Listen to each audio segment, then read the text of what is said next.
यदि मन उदास हो तो श्री कृष्ण के इन वचनों को बार बार याद करें। जब भी मन भारी लगे, गीता के इन संदेशों को पढ़ें और श्री कृष्ण के चरणों में अपना सारा दुख समर्पित कर दें।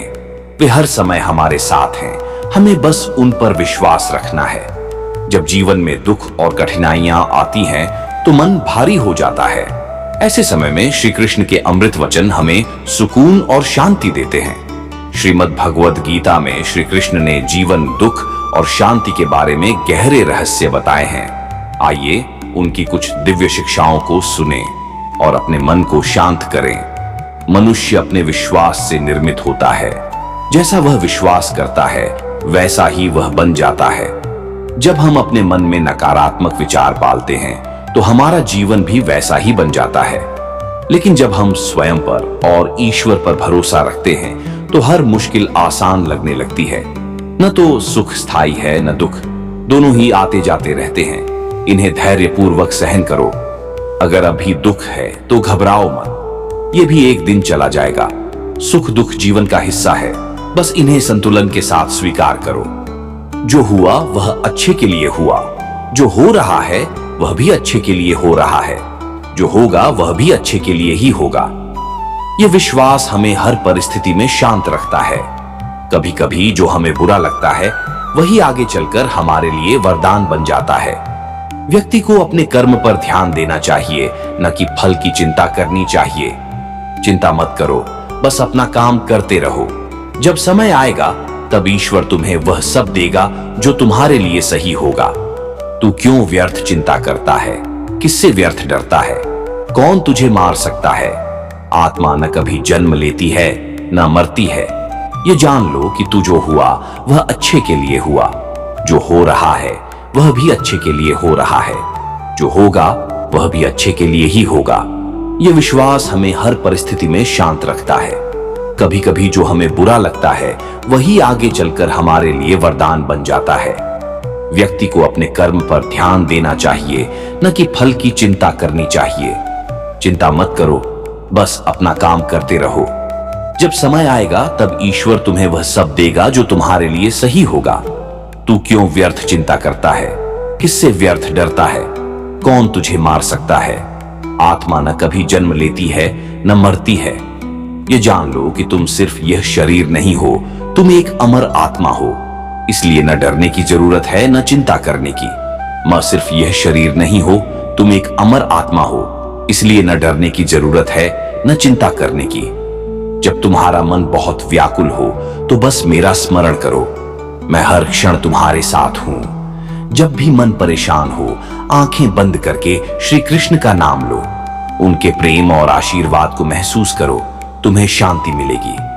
जैसे सागर में कितनी भी नदियां मिलें, वह अपनी गहराई नहीं खोता, वैसे ही ज्ञानी व्यक्ति सुख दुख में स्थिर रहता है। सच्चा सुख बाहरी चीजों में नहीं बल्कि हमारे अंदर है।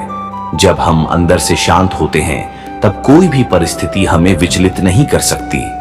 हर परिस्थिति में प्रसन्न रहो, क्योंकि प्रसन्नता ही सबसे बड़ा धन है। दुख और तकलीफें आएंगी, लेकिन हमें अपनी खुशी को उनसे बांधकर नहीं रखना चाहिए। अगर हम हर परिस्थिति में प्रसन्न रहना सीख लें तो जीवन सुंदर हो जाएगा। तू क्यों चिंता करता है? कौन तुझे मार सकता है? आत्मा न जन्म लेती है न मरती है। जब भी डर या चिंता तुम्हारे मन को घेर ले, याद रखो कि तुम नाशवान शरीर नहीं बल्कि अमर आत्मा हो। जो भी कष्ट है वह केवल क्षणिक है। नचिकेता एक बालक था जिसने मृत्यु के देवता यमराज से आत्मा का रहस्य पूछा। यमराज ने कहा, हे वत्स, आत्मा अजर अमर है। शरीर बदलता रहता है लेकिन आत्मा नष्ट नहीं होती। नचिकेता ने यह ज्ञान प्राप्त कर लिया कि मृत्यु केवल देह की होती है, आत्मा अमर रहती है। ये समझकर उसने कभी किसी भी परिस्थिति में भय को अपने ऊपर हावी नहीं होने दिया। जब भी जीवन में कठिनाइयां आई, ये समझो कि आत्मा अजर अमर है और हर परिस्थिति क्षणिक है। सुख और दुख आते जाते रहते हैं जैसे दिन और रात। धैर्य रख, यह भी बीत जाएगा। जो आज दुखद लग रहा है वह स्थायी नहीं है। समय के साथ सब बदल जाता है, इसलिए धैर्य बनाए रखो। राजा हरिश्चंद्र सत्य और धर्म के प्रतीक थे, लेकिन भगवान ने उनकी परीक्षा लेने के लिए उनके राज्य, परिवार और संपत्ति सब छीन ली। उन्हें बहुत कष्ट सहने पड़े, लेकिन उन्होंने कभी सत्य का मार्ग नहीं छोड़ा। अंततः भगवान ने उन्हें आशीर्वाद दिया और उनका सारा वैभव लौटा दिया। सुख दुख आते जाते रहते हैं, लेकिन जो व्यक्ति सत्य और धैर्य बनाए रखता है वही विजयी होता है। जो हुआ अच्छे के लिए हुआ, जो हो रहा है वह भी अच्छे के लिए हो रहा है। हो सकता है अभी तुम समझ न पा रहे हो, लेकिन जो भी हो रहा है वह तुम्हारे भविष्य के लिए जरूरी है। ईश्वर पर भरोसा रखो। जब देवता और असुरों ने समुद्र मंथन किया तो पहले विष निकला, जिससे सारा संसार संकट में पड़ गया। तब भगवान शिव ने उस विष को अपने कंठ में धारण कर लिया और संसार की रक्षा की। बाद में समुद्र से अमृत भी निकला, जिससे देवताओं को अमृतत्व प्राप्त हुआ। अगर विष न निकलता तो अमृत भी नहीं निकलता। जीवन में पहले कठिनाइयां आती हैं, लेकिन वे ही हमें बड़े उपहारों के लिए तैयार करती हैं। जब भी मन भारी हो, आंखें बंद कर लो और मेरा स्मरण करो, मैं हर पल तुम्हारे साथ हूं। जब भी अकेलापन महसूस हो, श्री कृष्ण का नाम लो। वह सच्चे प्रेम से पुकारे जाने पर अवश्य आते हैं। जब द्रौपदी का चीरहरण हो रहा था तो उसने सबसे पहले अपने पतियों, फिर सभा में मौजूद बुजुर्गों को पुकारा। लेकिन जब उसने हार मानकर अपने दोनों हाथ उठाए और श्री कृष्ण का नाम लिया, तब भगवान ने उसकी लाज बचाई। जब भी संकट आए, श्री कृष्ण को सच्चे हृदय से पुकारो, वे अवश्य रक्षा करेंगे। क्रोध तुम्हें कमजोर करता है, धैर्य तुम्हें बलवान बनाता है। क्रोध में लिया गया कोई भी निर्णय सही नहीं होता। शांत रहो, फिर सब ठीक हो जाएगा।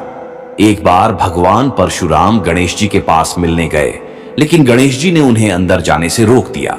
क्रोध में आकर परशुराम ने अपना फरसा गणेश जी पर चला दिया, जिससे उनका एक दांत टूट गया। लेकिन गणेश जी ने क्रोध नहीं किया, बल्कि विनम्रता से कहा, हे परशुराम, यह फरसा भगवान शिव का दिया हुआ है, इसलिए मैं इसे सहर्ष स्वीकार करता हूं। विनम्रता और धैर्य ही सबसे बड़ी शक्ति है। क्रोध केवल विनाश करता है। अपने कर्म पर ध्यान दो, फल की चिंता मत करो। जो मेहनत आज कर रहे हो उसका फल निश्चित रूप से मिलेगा, लेकिन वह कब और कैसे मिलेगा इसकी चिंता मत करो। जब लक्ष्मण मूर्छित हो गए तो हनुमान जी को संजीवनी बूटी लाने के लिए भेजा गया। वे तुरंत हिमालय पहुंचे, लेकिन उन्हें पहचान में नहीं आया कि संजीवनी कौन सी है, इसलिए वे पूरा पहाड़ उठा लाए। उन्होंने परिणाम की चिंता नहीं की, केवल अपना कर्तव्य निभाया और सफल हुए। जब हम अपना कर्तव्य पूरी निष्ठा से निभाते हैं तो ईश्वर हमें सफलता जरूर देते हैं। सच्चा सुख बाहर नहीं, तुम्हारे भीतर है। उसे खोजने की कोशिश करो।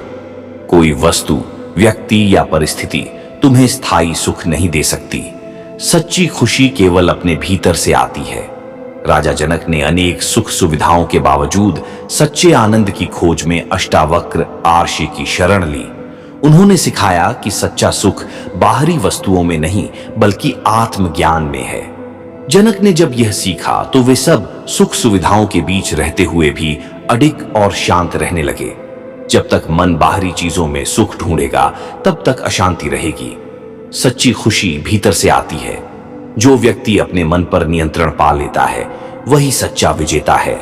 सबसे बड़ी जीत अपने मन पर विजय प्राप्त करना है, बाकी सब क्षणिक है।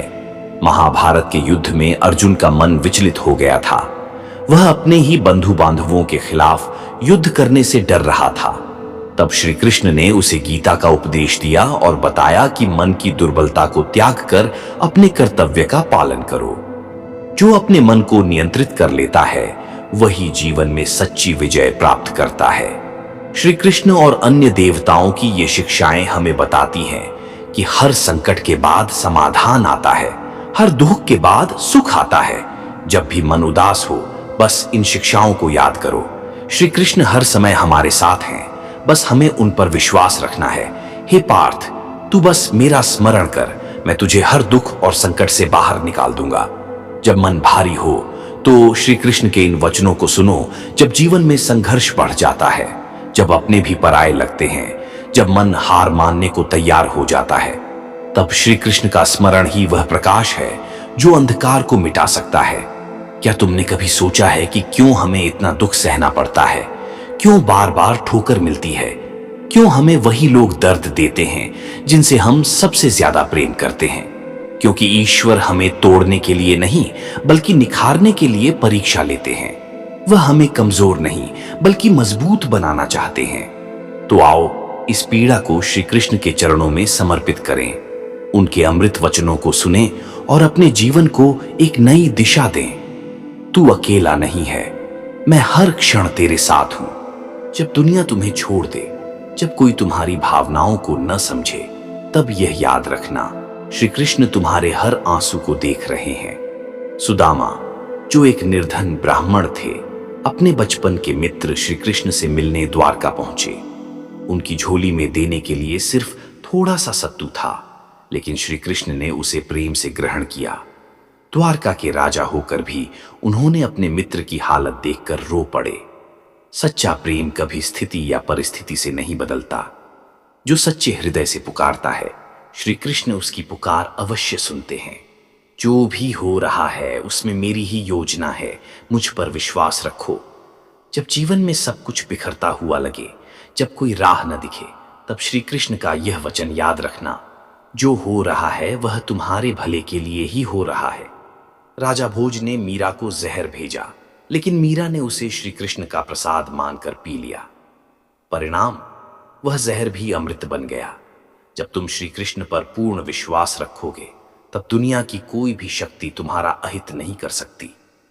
अपना कर्म कर, फल की चिंता मुझ पर छोड़ दे। अगर तुमने मेहनत की है तो उसका फल अवश्य मिलेगा, लेकिन सही समय पर। हनुमान जी को संजीवनी बूटी लाने भेजा गया, लेकिन उन्हें यह नहीं पता था कि वह कौन सी है। उन्होंने पूरा पहाड़ ही उठा लिया। उन्होंने कभी फल की चिंता नहीं की, बस अपना कर्तव्य निभाया और अंततः लक्ष्मण बच गए। जब हम ईश्वर की इच्छा को स्वीकार करके अपना कर्तव्य निभाते हैं, तो सफलता अवश्य मिलती है। सुख दुख दोनों ही क्षणिक हैं, इनसे प्रभावित मत हो। अगर आज दुख है तो घबराओ मत, यह भी एक दिन चला जाएगा।